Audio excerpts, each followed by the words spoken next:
Can you tell me a little bit about how you got involved with this one? Did you see it at Fantasia? I didn't see it at Fantasia. I saw it over the summer after it had played at Fantasia. Timur brought it to us. He actually showed it to Jeff Kirschenbaum, who they have a long relationship, and he's an executive at Universal, and he tipped us off to it, and then we watched it. I was going away for vacation for the summer, and I saw the movie and went right from seeing the movie to the airport and could not stop thinking about it, and that's kind of how it started for us. And then what did you do with it from there? When you saw it, did you have ideas that made you think, Blumhouse could kind of bring an extra layer to this film? I saw it, and I did have those ideas, but I gotta say, like the movie that's going to be released, which is different than the movie that we screened here, which is different than the movie that I saw. It's still like the soul of the movie was, and the heart, the essentially, the movie is, it's not that different from the movie that I saw. What I really did is I really thought, I've seen people do this kind of thing before, but it always feels fake, and to me it felt really real. And so when it's real, it's scary, as we know. So I thought that we could help push it out into the world. So what were the biggest changes that happened since you first saw it to what we're going to see now? And actually, whatever you do have planned from this point on to the wide release. Some of them I can tell you, some of them I can't. But one of the things we always are futzing with in our movie is like, how long can you really go without much happening before you scare someone, And we try and push the limits of that, but at some point you get so far and they're like, this movie's so boring.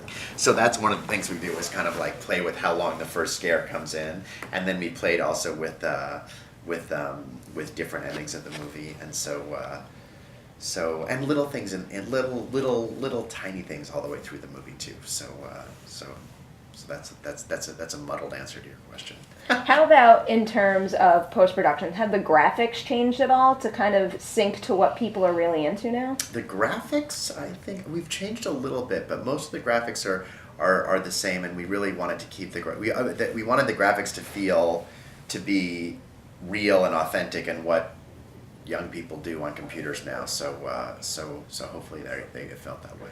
And is there any concern, years down the line, if someone wants to revisit this movie, that they're going to look in and be like, who uses Spotify anymore, or something like that? Well, for sure. But I mean, how can you be concerned? I mean, you look at an old movie, they're like, talking on landlines and using fax machines. So definitely, the movie will feel dated very quickly, I think, in 5 years.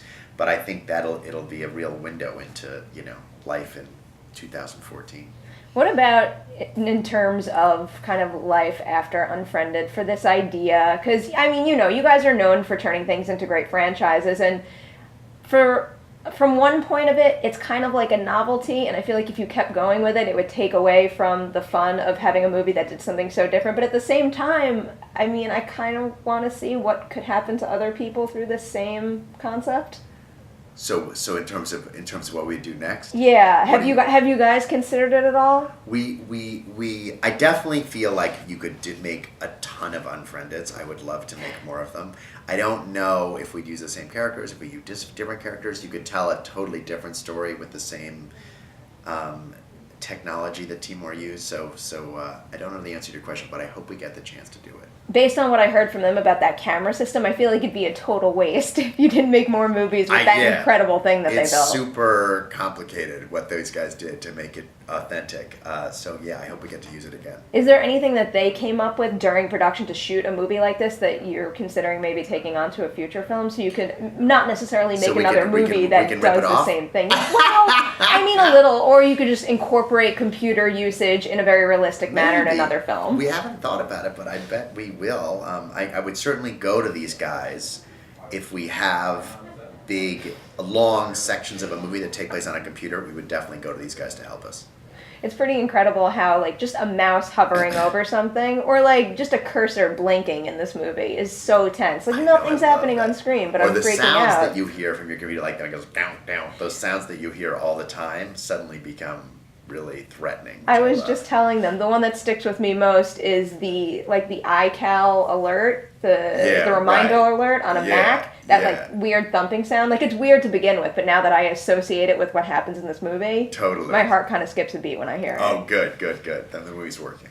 How about choosing the title Unfriended versus Cybernatural? I mean, I can see why you did it, but like, I don't know, someone hears Unfriended and they're like, oh, this is like Facebook pop culture crap. Yeah, but Cybernatural to me feels like it's from 1995. I mean, Cybernatural feels like so like it feels like war games.